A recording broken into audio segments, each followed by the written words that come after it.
My name is Anna Startzman, and this is my husband, Chad, and this is our daughter, Zoe. She's 2.5, and Gemma is just 6 months old.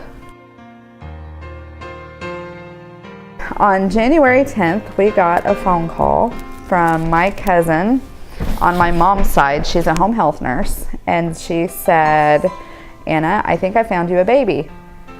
And we said, oh, we didn't know we were looking.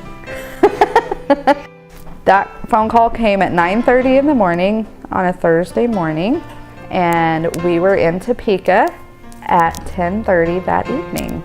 She was healthy, other than she had inhaled meconium when she was born, and so she was having oxygen issues, and we ended up in the Ronald McDonald House. We thought we were going to be there for a couple of days, and we ended up there for almost 3 weeks.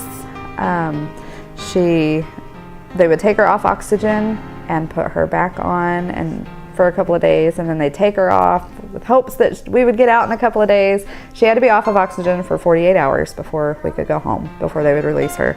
And this went on for almost 3 weeks. It was oh, we might get to go home, and then, oh, we can't. And after about 2 weeks of this, my emotions were stretched. Zoe, 2 years old, first time away from home. She did very well for a 2-year-old. But if it hadn't been for the Ronald McDonald House, Chad and her would have had to go home. Probably the people coming in to cook the food.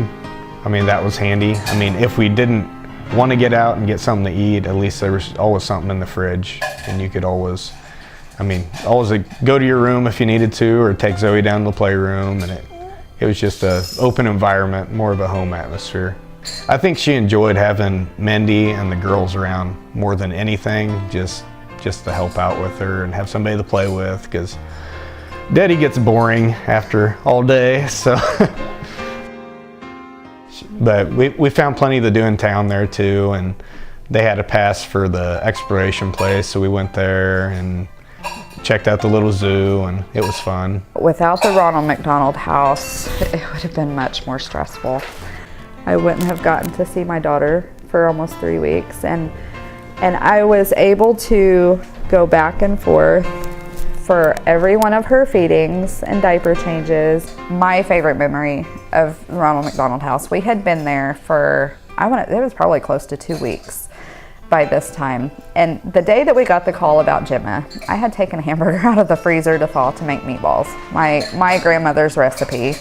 And we had to hurry and pack up and leave for Topeka, and so I had to throw that hamburger back in the freezer. And two weeks after being here, emotions are strung so high, and just feeling beaten and don't know what's coming next. And the ladies that came in to cook supper that night were making my grandma's recipe. I said, you guys wouldn't happen to be making meatballs by chance, would you? And they said, yeah, why? And I said, would you mind using my oats and my milk to make them? And I said, because I have to eat gluten and dairy free. And so I told the ladies the story too, that I had taken hamburger out to make them that day that we got the phone call, and I wasn't able to make them. And so they thought that was very funny. But yeah, it was the very same recipe, because I recognized all of the ingredients that were out on the counter. She's doing great. She actually went home on oxygen and was on oxygen for 5 or 6 weeks. Probably something like that. I can't remember exactly when she got off, but that was not as intimidating as I originally thought it was going to be either. But yeah, she came off oxygen very quickly and doing very good. The doctor told me that I didn't need to keep putting cereal in her bottle. She didn't need it.